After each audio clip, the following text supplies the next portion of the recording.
Hello everyone, मैं ज्योति वर्दी Paramount ई services से। आज की वीडियो बहुत ज़्यादा स्पेशल और ख़ास होने वाली है उन लोगों के लिए जो अप्लाई करना चाहते हैं न्यूजीलैंड का टूरिस्ट वीज़ा। तो करंट सिनेरियो क्या चल रहा है, कैसे एप्लीकेशंस लगा सकते हैं, क्या रिजल्ट्स आ रहे हैं और क्या कितना टाइम लग रहा है और एक्चुअल बेसिस पे कैसे एप्लीकेशंस वो वीज़ा ग्रांट हो रहे हैं, मतलब overall information in this video. So मैं यही चीज़ बोलूँगी कि अगर फर्स्ट टाइम आप मेरा चैनल व्यू कर रहे हो तो इसको सब्सक्राइब ज़रूर कर लेना। वीडियो इनमें अच्छी लगती है तो इसको फॉरवर्ड ज़रूर कर देना, शेयर ज़रूर कर लेना। सबसे पहली बात, New Zealand is a very beautiful country. बहुत अच्छी कंट्री है, बहुत साइलेंटली एंड हम कह सकते हैं हरी भरी सी कंट्री है, मतलब बहुत अच्छी है। तो अगर आप न्यूजीलैंड जाना चाहते हो और अब देखो, वीज़ा अप्लाई करने के तो दो ही पर्पस होते हैं। एक होता है स्पॉन्सरशिप कि आपको वहाँ से कोई बंदा स्पॉन्सर कर सकता है। सेकेंड होता है कि डोंट हैव अ स्पॉन्सरशिप, कोई आपको स्पॉन्सर करके नहीं बुला सकता, आप कैसे जा सकते हो। तो ये वीडियो टोटली होगी कि विदाउट स्पॉन्सर मतलब आप कैसे अप्लाई कर सकते हो। विदाउट स्पॉन्सर की बात करें तो नेचुरल सी बात है, जैसे हम कनाडा अप्लाई करते हैं, ऑस्ट्रेलिया करते हैं नेचुरल बेसिस पे, वैसे ही हमें अपना purpose of travel should be clear होना चाहिए हाई कमीशन के अकॉर्डिंग्स। मतलब जैसे कनाडा का एक स्पेसिफिकेशन है, उनको सब कुछ चाहिए, वैसे ही न्यूजीलैंड का एक स्पेसिफिकेशन है कि उनको सब कुछ चाहिए। Like they wants your travel dates, they wants your stay, they wants your places of visits, ये सारी चीज़ें उनको चाहिए होती हैं। पर्पस ऑफ ट्रैवल जो है वो बिल्कुल क्लियर होना चाहिए, रीज़न टू कम बैक जो है वो बिल्कुल क्लियर होना चाहिए। तो पर्पस ऑफ ट्रैवल में आप लोगों को अपना ब्रीफ देना है, क्या करने जा रहे हो, कहाँ से जा रहे हो, कैसे पहुँचोगे, कौन आगे लेने आएगा, कौन अरेंजमेंट्स करेगा, everything you should clear in the application की प्रेजेंटेशन में, ठीक है। तो सेकेंड हम बात करते हैं फिर एप्लीकेशन की, उसका क्या क्या चाहिए। तो एप्लीकेशन आपको पता है बहुत तरीके के होते हैं, मतलब सब अपनी अलग अलग एक स्टोरी लेके बैठे हैं। मतलब कोई बिजनेसमैन है तो कोई शॉपकीपर है, कोई किसी का बहुत बड़ा लाइक एम्पायर चल रहा है, तो कोई मामूली मतलब एक फार्मर, या आप लगा के चलो एक नॉर्मल सी जॉब कर रहे हैं। तो सबके जो डॉक्यूमेंट्स होते हैं वो up to their application specifications होते हैं।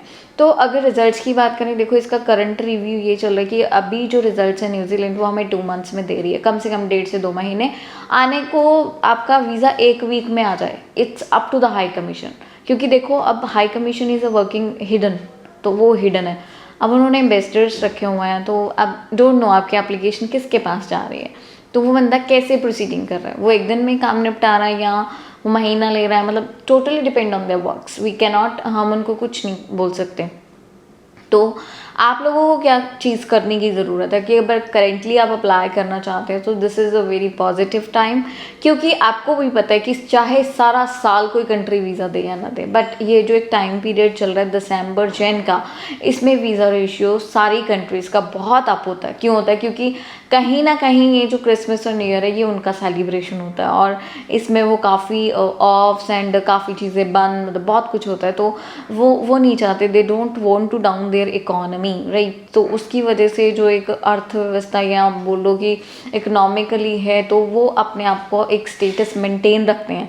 क्योंकि इस टाइम पे वीज़ा देने से बेनिफिट क्या है, अब आप उनकी कंट्री में विजिट करोगे, डेफिनेटली बिना खाए पिए तो नहीं रहोगे, चीज़ें यूज़ करोगे, फेमस प्लेसेस की टिकट्स लोगे एंड ऑल थिंग आप इंजॉय करोगे। तो दे वॉन्ट दैट पीरियड कि वो उनका बहुत अच्छा जाए, बहुत पीक। आपको भी नहीं पता वो कितने पैसे इसमें अर्न करते हैं, तो वी कांट इमेजिन इवन। तो इस वजह से क्या होता है कि इस टाइम पे अप्लाई करने पे रेशियो अच्छा रहता है किसी भी कंट्री का।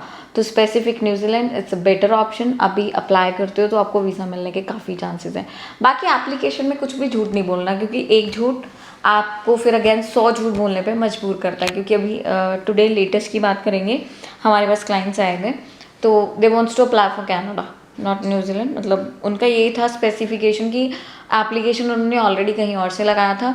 अब उस बंदे ने क्या किया हुआ, ईसीआर पासपोर्ट वाले को बीटेक शो कर दिया, मतलब ग्रेजुएट बना दिया, राइट। अब डोंट नो उसका ग्रेजुएशन का सर्टिफिकेशन लगा हुआ कि नहीं। फिर वो अनमैरिड था, कहते तेरा वीज़ा से नहीं आएगा, हमें मैरिड शो करना पड़ेगा।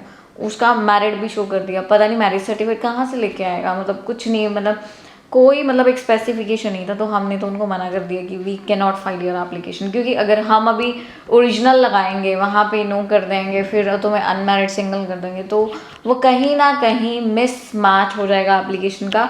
तो उसमें देखो हमारा नुकसान नहीं है, उसमें क्लाइंट का अनफॉर्चुनेटली नुकसान है, उसे बैन मिलेगा 5 से 10 साल का। तो हम नहीं चाहते ये चीज़ें हों, तो इसीलिए आपको फाइल कहीं से भी करना है, आप करो जहाँ से आपकी दिल की तसल्ली हो, बट आपको ट्रांसपेरेंसी प्रोसेस एंड प्लस आपकी अपनी एप्लीकेशन जो है ना वो जो हो वही लिखवाना। आप किंग हो तो किंग लिखवाओ, अगर आप नॉर्मल पर्सन हो तो नॉर्मल लिखवाओ, इट्स बेटर, क्योंकि this will give you the another opportunity. But अगर एप्लीकेशन को आप पहले ही गलत कर रहे हो तो वो आपके लिए फॉर एवर शट डाउन है, फॉर एवर उस कंट्री के लिए। तो इन चीज़ों का बहुत ज़्यादा आपने ध्यान देना। बाकी आई होप ये वीडियो काफ़ी इन्फॉर्मेटिव रही होगी। तो अगर आपको ये वीडियो अच्छी लगती है इसको ज़्यादा से ज़्यादा सब्सक्राइब करना, चैनल को सब्सक्राइब, और हमें फेसबुक और इंस्टा पे फॉलो ज़रूर कर लेना। Thank you.